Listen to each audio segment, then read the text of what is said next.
Olá, agora nós vamos falar um pouco sobre a Revolução Russa.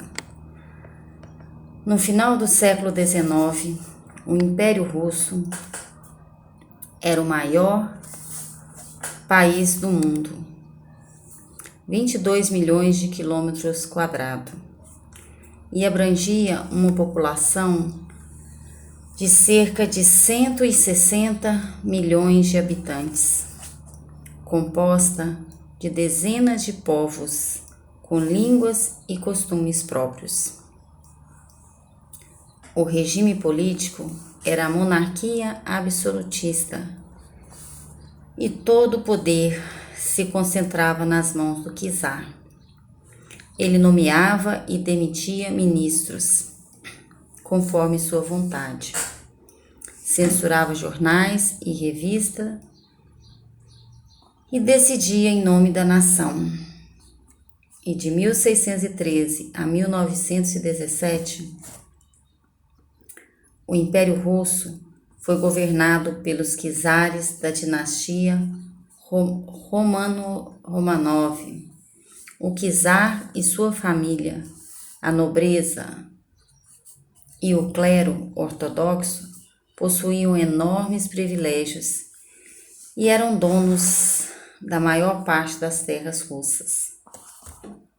A maioria da população do império vivia no campo. Uma parte desses camponeses eram formados por arrendatários.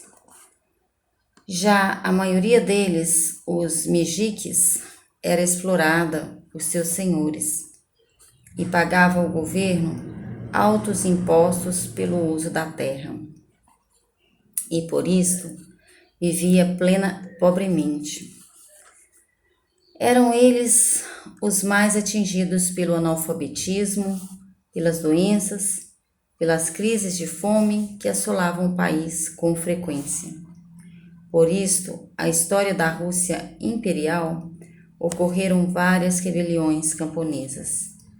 A maior delas foi a rebelião Pugatek, 1773 a 1775, que só foi derrotada pelo exército czarista depois de muita luta. Outra resposta dos camponeses à pobreza e à opressão czarista foi migrar do campo para as cidades. E em 1863 e 1914, a população urbana da Rússia mais que triplicou. Passou de 6 milhões para 18,3 milhões de pessoas. E nas cidades, esses trabalhadores buscavam emprego nas indústrias nascentes. Na segunda metade do século XIX, o Império Russo estava se industrializando graças à entrada de capitais estrangeiros, alemãos, franceses e belgas. E a mão de obra farta e barata vinha do campo. A industrialização era impulsionada também pela exploração do petróleo, pela produção de aço e pela construção de ferrovias, entre as quais a Transiberiana. No governo do czar Nicolau II, em 1894 até 1917, o capitalismo russo continuou se desenvolvendo e surgiram centros industriais em cidades como São Petersburgo, Moscou e Kiev. Nas fábricas, porém, os salários eram muito baixos, os riscos de acidentes altos e a jornada de trabalho chegava a 14 horas por dia. Reagindo a isso, o operariado russo promovia greves e passeatas. E essas manifestações, no entanto, eram reprimidas, sempre com muita violência, pela polícia czarista, a Okhrana. Esse contexto opressivo facilitou a entrada de ideais socialistas nos meios operários e intelectuais da Rússia. E no século XIX, em meio às lutas do operariado europeu por melhores condições de trabalho e de vida, dois pensadores alemãos, Karl Marx, 1818 a 1883, e Frederico Engels, em 1820 a 1895, criaram uma corrente dentro do socialismo, a qual eles próprios deram o nome de socialismo científico. As principais ideias dessa doutrina, também conhecida como marxismo, estão contidas em duas obras, O Capital e o Manifesto Comunista. A doutrina marxista propõe a transformação da sociedade, visando a repartição da riqueza e uma maior igualdade social. Opõe-se ao liberalismo, crítica à injustiça social e propõe o advento de uma sociedade sem classes. Em um manifesto comunista, Marx e Engels afirmavam que o motor da história é a luta de classes. Na Roma antiga, diziam eles, o que moveu a história foi a luta entre patrícios e plebeus. Na sociedade industrial capitalista do século XIX, a luta era entre a classe burguesa e o proletariado. Este faria a revolução, derrubaria a burguesia do poder e instauraria uma ditadura. Nesse novo governo, os bens individuais, como terras, fábricas e máquinas, seriam estatizados e isto passaria ao controle do Estado. Por meio do lema Trabalhadores de todo o mundo, univos, Marx e Engels incentivaram operários do mundo inteiro a se organizar em partidos e sindicatos para lutar pelo fim do capitalismo e pela construção do socialismo. O ambiente de grande revolta e pobreza e as traduções das obras de Marx para o russo facilitaram a penetração do socialismo no país. E com base nelas, intelectuais e operários russos organizaram vários grupos políticos de tendência socialista, que em 1898 se juntaram para formar o Partido Operário Social Democrata Russo. Esse partido foi duramente perseguido, sendo logo desmantelado pela polícia do czar, que prendeu vários de seus membros. Porém, seus principais líderes, Vladimir Ulyanov e Lenin e Lev Bronstein e o Trotsky, deixaram a Rússia e voltaram a se organizar no exterior. Havia, no entanto, divergências internas entre os socialistas russos. Essas divergências ficaram evidentes durante um congresso do Partido Operário Social Democrata Russo, realizado em 1903.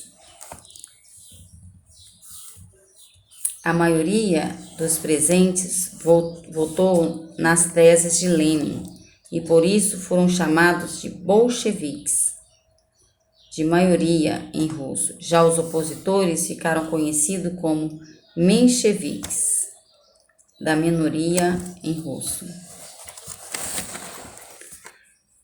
Indiferente à situação de penúria de seu povo, o governo russo se envolvia em disputas imperialistas e em 1904 entrou em guerra contra o Japão pelo controle da Manchúria. Os efeitos do conflito entre os mais pobres e baixos salários pagos aos trabalhadores levaram à explosão de uma revolta operária em São Petersburgo. Em um domingo de 1905, operários em greve e suas famílias caminharam desarmados pelas ruas de São Petersburgo, cobertos de neve em direção ao Palácio de Inverno, sede do governo czarista, com um abaixo-assinado para ser entregue ao czar. O documento não chegou a ser entregue ao czar, pois ele mandou que seus soldados atirassem contra a multidão a queima-roupa. Muitos manifestantes foram mortos e milhares deles feridos, e o episódio ficou conhecido como Domingo Sangrento. Populares reagiram ao Domingo Sangrento, promovendo uma série de greves e revoltas. A mais famosa dela foi a revolta dos marinheiros do Encouraçado Potemkin contra os castigos corporais e a fome a que eram submetidos na marinha czarista. A onda de rebeldia culminou com levantes populares organizados pelos sovietes. Enquanto isto, a Rússia era derrotada na guerra contra o Japão. O czarismo saía do conflito desmoralizado. Pressionado pelo povo, o czar convocou a Duma, uma assembleia composta de deputados eleitos pela população. Mas logo em seguida, vendo-se fortalecido, dissolveu a Duma e voltou a governar de forma autoritária. E em 1914, decidiram controlar o acesso ao mar Mediterrâneo pelo Mar Negro. A Rússia czarista entrou na Primeira Guerra Mundial. O Império Russo lançou contra os alemães cerca de 13 milhões de soldados. Mas esse exército numeroso carecia de fuzis, de botas, de cobertores e, sobretudo, de treinamento adequado. O resultado foi trágico. Em pouco tempo, cerca de 3 milhões de soldados foram mortos. E a população civil também foi fortemente atingida pelo desemprego, pela inflação e pela fome. O povo culpava o czar Nicolau II pelas sucessivas derrotas e pela permanência da Rússia na Primeira Guerra. Uma onda de protestos com saques a armazéns e lojas se alastrou pelo país. E em 23 de fevereiro de 1917, no calendário juliano, tecelães e operários de São Petersburgo marcharam em direção ao prédio do governo. Muitos soldados do exército czarista também se juntaram aos rebeldes. E unidos a eles invadiram o Palácio de Inverno, derrubaram o imperador, proclamaram a república. Formou-se então um governo provisório. O governo provisório, liderado por políticos moderados, como o advogado Alexander Keresky, procurou diminuir a insatisfação popular, libertando os presos políticos, concedendo liberdade de imprensa e permitindo a volta dos exilados. Mas contrariou os anseios do povo ao declarar que a Rússia continuava na guerra. O líder bolchevique Vladimir Lenin, que se encontrava exilado, retornou à Rússia em abril de 1917 e passou a defender a derrubada do governo provisório, a retirada da Rússia da guerra e a repartição de terras entre os camponeses. Os lemas defendidos por Lenin eram paz, terra e pão, e todo o poder aos sovietes. Com o agravamento da situação social provocada pela permanência da Rússia na guerra, as ideias de Lenin foram ganhando força entre a população. E no dia 24 de outubro de 1917, tinha início a Revolução. Os bolcheviques, liderados por Lenin e Trotsky, comandantes da Guarda Vermelha, ocuparam os prédios públicos da cidade de São Petersburgo, inclusive o Palácio de Inverno, e no dia seguinte assumiram o poder.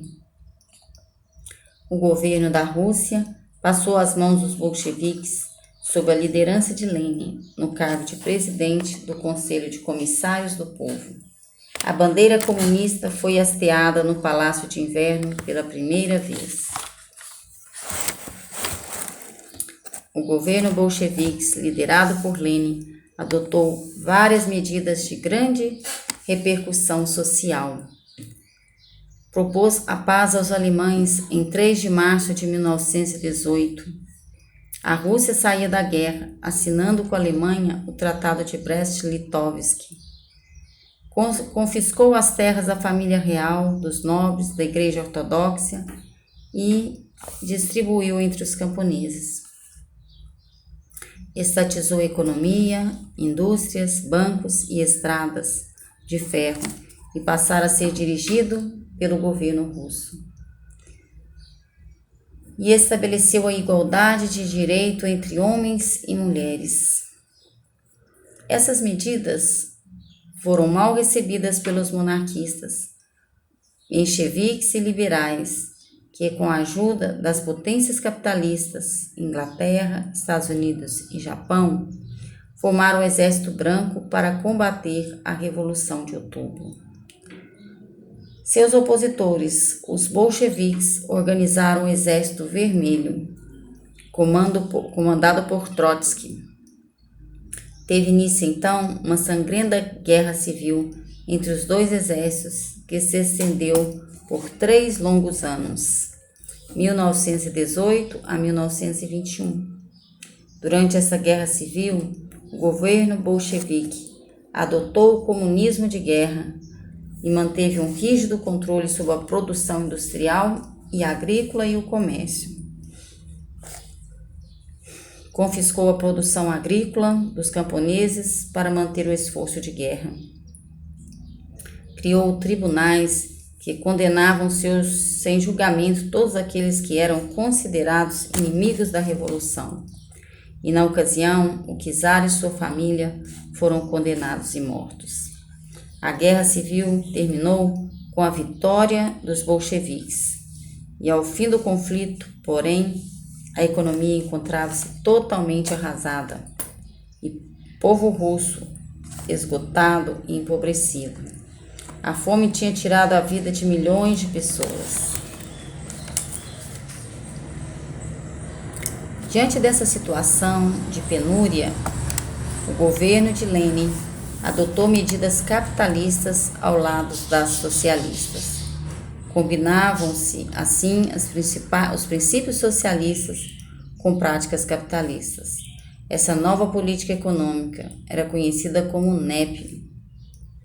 Incentivou o comércio e a formação de pequenas e médias empresas privadas, dando origem a um grupo de empreendedores que apoiavam o governo socialista. Permitiu aos camponeses vender o excedente de suas colheitas no mercado interno. Liberou a entrada de capitais estrangeiros na Rússia sob a forma de empréstimos e investimentos. E a NEP conseguiu que a agricultura russa se recuperasse, mas a indústria e o comércio continuaram em uma situação difícil. A flexibilidade na economia, porém, não correspondeu a uma abertura na política. Ao contrário, implantou uma ditadura no Partido Comunista, novo nome do grupo bolchevique. Suprimiu-lhes a liberdade de pensamento e de imprensa, obrigando-se os sindicatos e os sovietes a obedecer à ordem. Em dezembro de 1922, um grande congresso reunindo os líderes povos que habitavam o território russo fundou a União das Repúblicas Socialistas Soviéticas. Formou um governo composto de representantes de várias repúblicas, sendo a Rússia a principal delas. E no governo, com maior autoridade do Partido Comunista da União Soviética, Stalin implantou uma ditadura brutal que perdurou até 1953, ano de sua morte. Essa sangrenta ditadura, conhecida como stalinismo, tinha as seguintes características: sistema de partido único, não se admitia nenhum tipo de oposição e uma simples suspeita era suficiente para que o cidadão fosse mandado para o campo de trabalho forçado. Opressão às nacionalidades. O governo stalinista obrigou os povos não russos, por exemplo, os ucranianos, a adotar o idioma russo e a viverem de acordo com as regras ditadas pelo governo. Burocratização do Estado. A cúpula do Partido Comunista, militares de alta patente, funcionários públicos e técnicos graduados continuaram elite poderosa, conhecida como nomenclatura. Essa elite tinha uma série de privilégios e benefícios concedidos pelo Estado. Supressão da liberdade de imprensa e de pensamento. Julgamentos forjados. Os adversários eram obrigados a confessar, sob tortura, que eram traidores da pátria, sendo em seguida fuzilados. A propaganda tornou Stalin conhecido pelos comunistas do mundo todo como Grande Irmão, pai do povo e melhor amigo das crianças.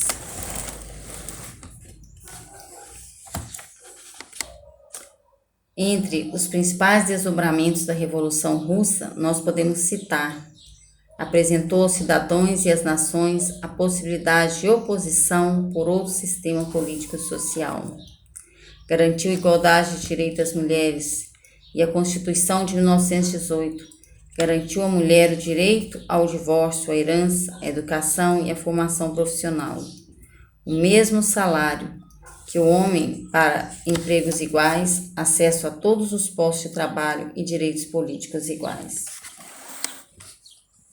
Estimulou governantes europeus a cederem aos trabalhadores condições de vida mais saudáveis e mais dignas, até mesmo para evitar a propagação das ideias vindas da União Soviética.